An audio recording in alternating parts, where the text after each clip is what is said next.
Okay, morning update. Some sad news, some happy news. Yesterday I lost one of my big caterpillars, one of my Fifth Instars, and it was because of human error, which means it was my fault. And that is another thing that I haven't really had a chance to talk about in any of my videos, is the human factor. We are all going to make mistakes, whether it's accidentally squishing a little one when you're cleaning out their container, whatever it is, we are just human. We are going to make mistakes. And if you're anything like me, you're going to cry buckets and buckets over it and feel like a murderer. Here's what happened. I was moving the big guys from a container just like this one, to a new freshly cleaned one that had been disinfected and was all nice and clean, since they were enjoying being on the ground more than the side. There was a lot of frass and I didn't want a lot of bacteria to build up. So as I'm moving moving from one container to the other, they're not crazy about moving. They don't really want to move, and it can be hard to encourage them to get on my toothpick to move, to get on my paintbrush to move, to scoot onto some food so I can pick up and move that. It can be really difficult, and one of them was being really difficult to move. I did eventually get it onto my toothpick, but being a big fat Fifth Instar, he fell off. After that, he or she, we'll never know now, was acting paralyzed. It started just flexing weird in the front, and the back end was curled up and just not doing well. So I left. Break from the sadness. The second you look away, I was just watching this one.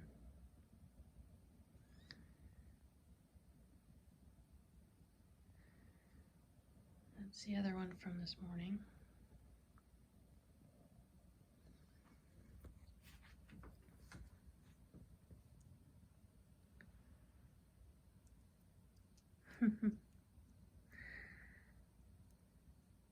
I find that these guys, anytime something sad happens, there's something happy right on its heels.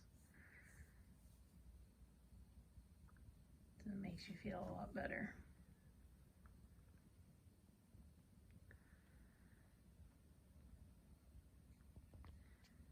And I apologize for my shaky hands. You know by now, my hands shake, can't help it, can't stop it, don't know what it is.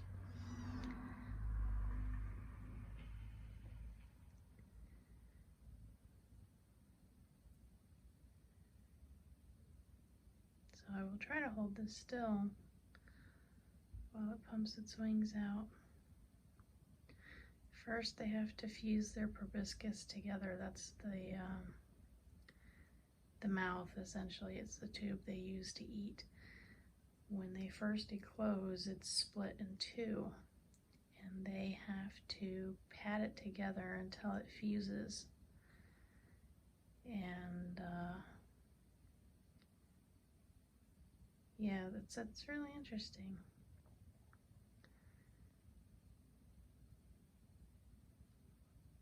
That part must have already been done because I'm not seeing the proboscis come out. But I am seeing the patting motion with I don't know what they're called. I need to learn the names for all of the butterfly anatomy. I'm not quite that scientific. But I'll just hush up and we'll enjoy this beautiful moment.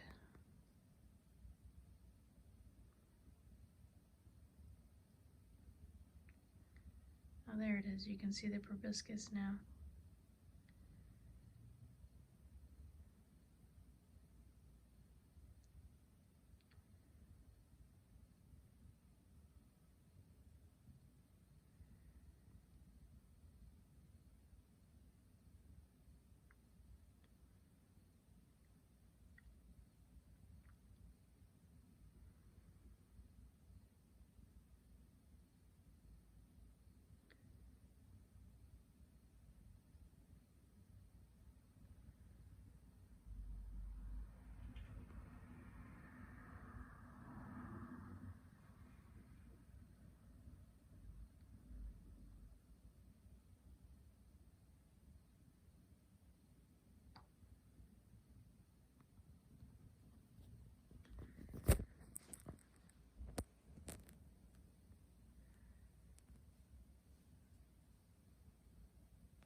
She turned, trying to get a view of the big fat abdomen. It's so fat when they're born. I love it.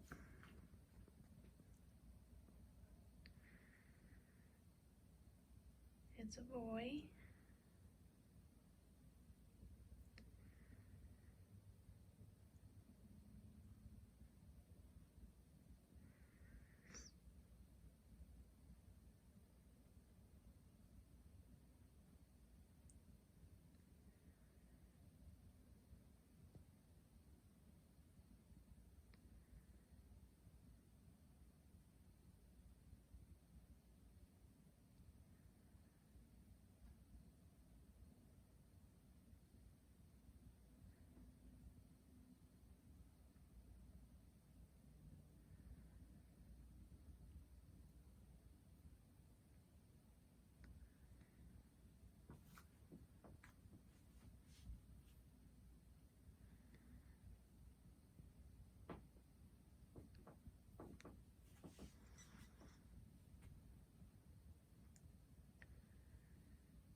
In case you're curious, this one is a girl.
As his wings dry, they will get bigger.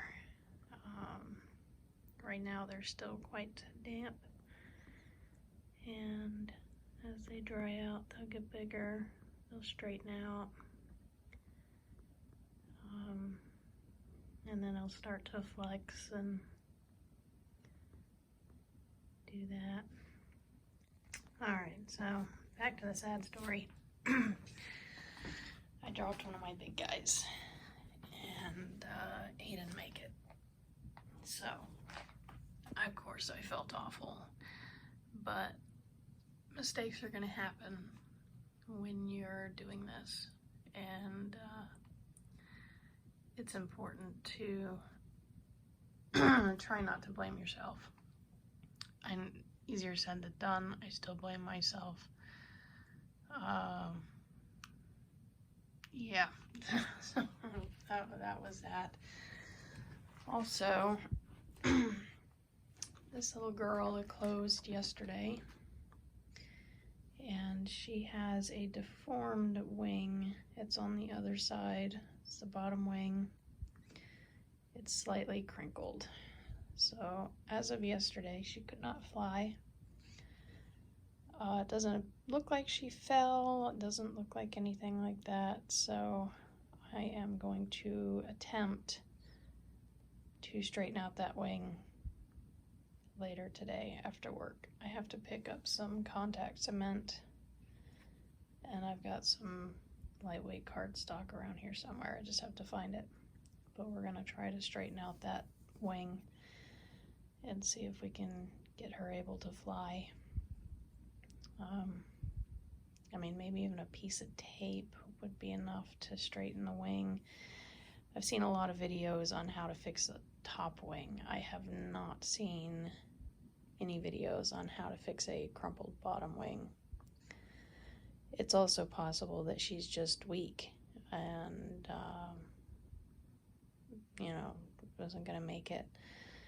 But she seemed strong. She was crawling all over my finger yesterday. She was very happy to crawl on my finger. Every time I stuck my hand in the enclosure, she was crawling towards it like a mad butterfly.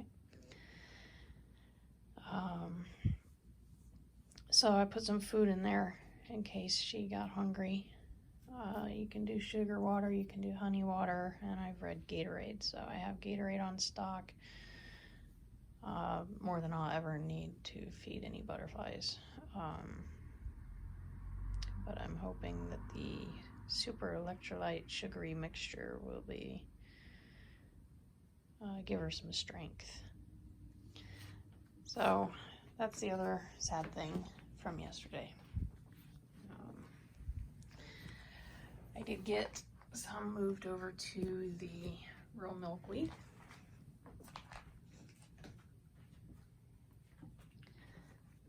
We have 5 in here now. I have not cleaned this yet today. And as we know, they poop a lot. So I put one of my big 5th End stars in here. This one wasn't looking great yesterday. I was a little worried about it. It wasn't eating as much. So I was a little worried, but he seems fine in there. Another youngster in there.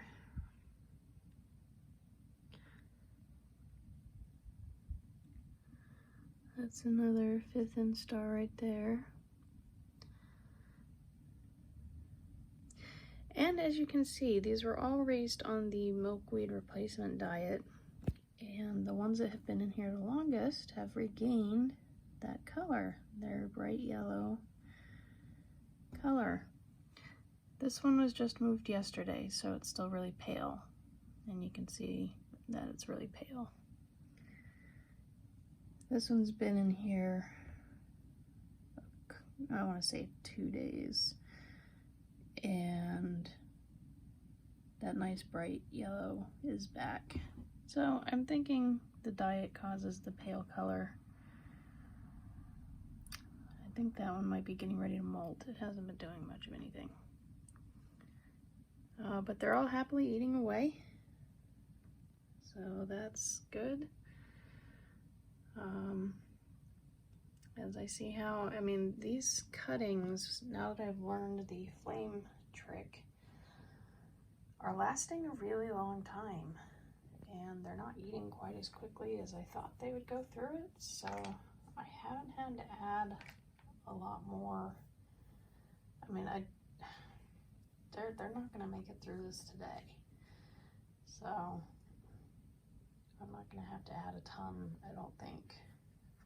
And feeding 6 hungry caterpillars is a lot easier than feeding, how many did I have in there at one time? I think it was 19. Yeah, I had 19 big giant fat ones in here at one time. So they've transitioned back on the regular milkweed just fine. And I have more than enough to feed them.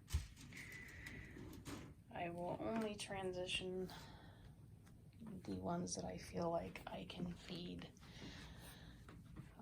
As much as the butternut squash thing does work, I'd rather not rely on that too much because milkweed is better.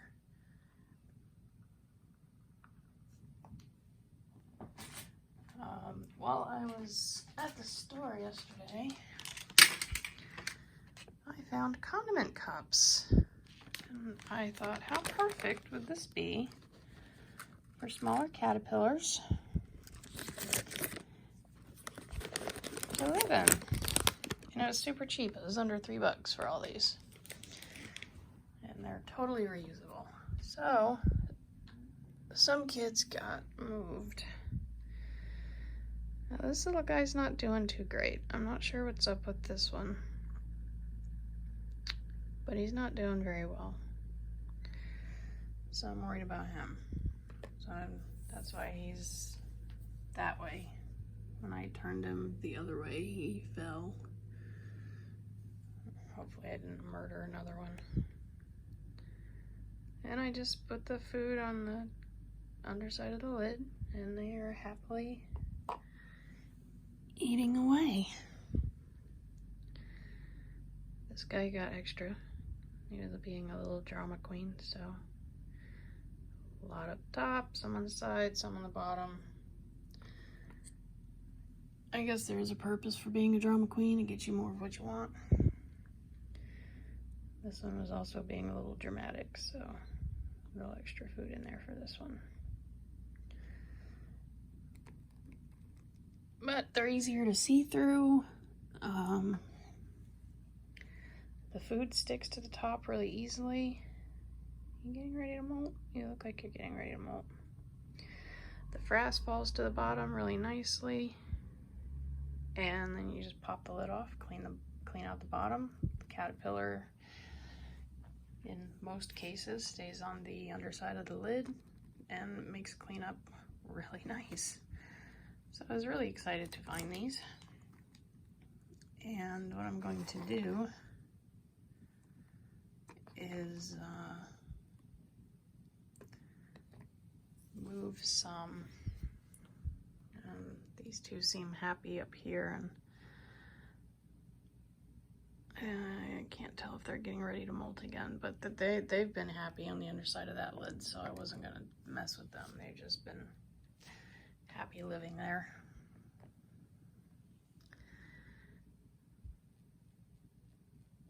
Hannibal and Graham. Graham's in here somewhere. See, these are kind of hard to see through. There we go. Hannibal and Graham. I moved Clarice to the big house. This one's getting ready to molt. I had upgraded all of these guys to this container, except for this one, because it's going to molt, which with the cooler temperatures is taking a couple days for them to molt. So this one's just gonna hang out in here till it's molted, and then I'll move it back in with its friends.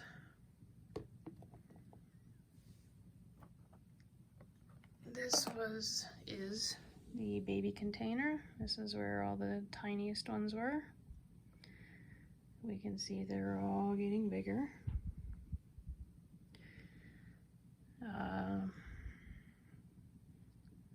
I didn't get it on video, but one of these guys just molted and finished eating its skin. But we've got a couple in here ready to molt, which is why I'm not messing with them too much. Most of the frass seems to be at the bottom.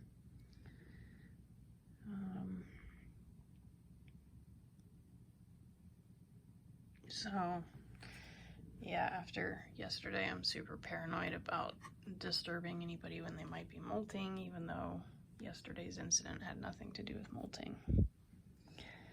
Got some more getting ready to molt. They like to go to the underside of the lid, sometimes the sides. I have occasionally seen them do it on the bottom, but for the most part they're up on the lid or the sides. So again, trying not to disturb the molters. I don't want anybody to be injured or disturbed or freak out or freak me out because I'm very easy to freak out.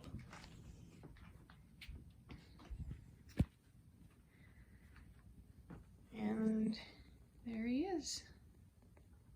He looks like a normal, healthy butterfly. His wings are looking good. It will take him 4 hours to fully dry. And then after that, he'll be ready for release. So when I get home from work, I will release him.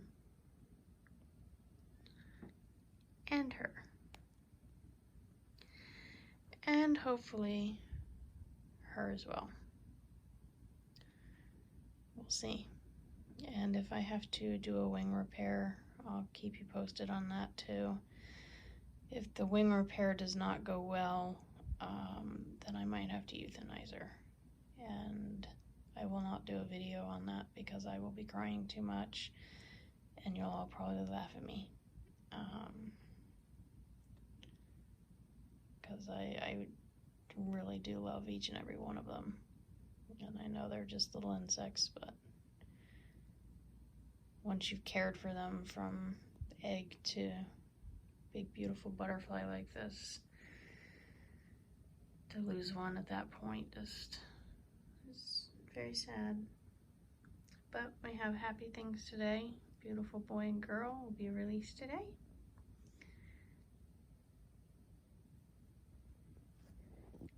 And yeah, happy. We still have 1, 2, 3, 4, 5 chrysalides to go. So maybe some migrators among that group.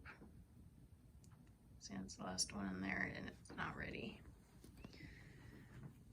And then I got the two that jade right next to each other. I got them moved into there.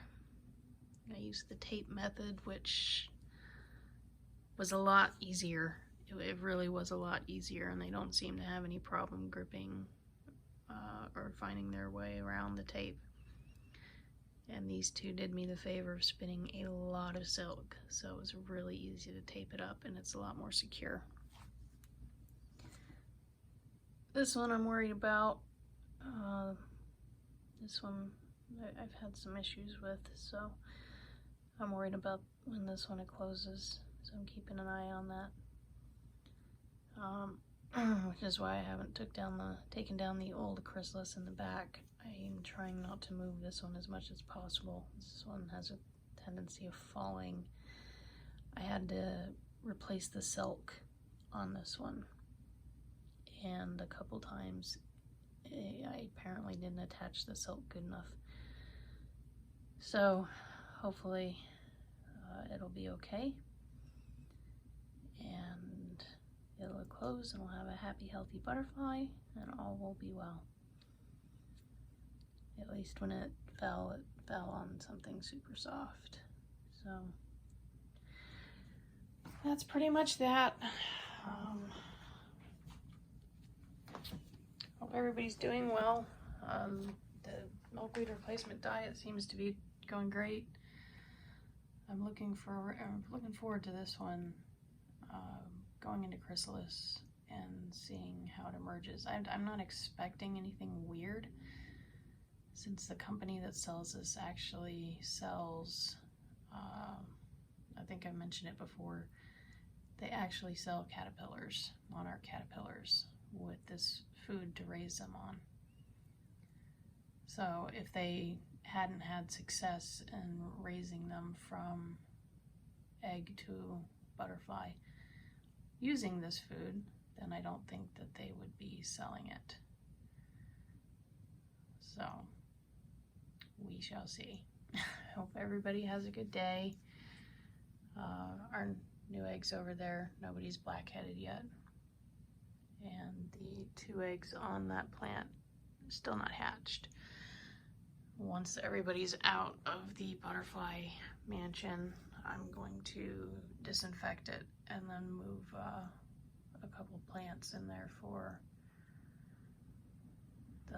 well, I think they're just on the one. I think there's 2 eggs on the one plant. So I'll get that plant moved in there and let them hatch on the plant. And I should have enough milkweed to feed 2. And just let them live on the plants. I'll cycle the plants in there and let them live on those. So that's it for today. Hope everybody has a great day. Again, sorry for beating myself. And I'll keep you posted on our little girl with the crooked wing.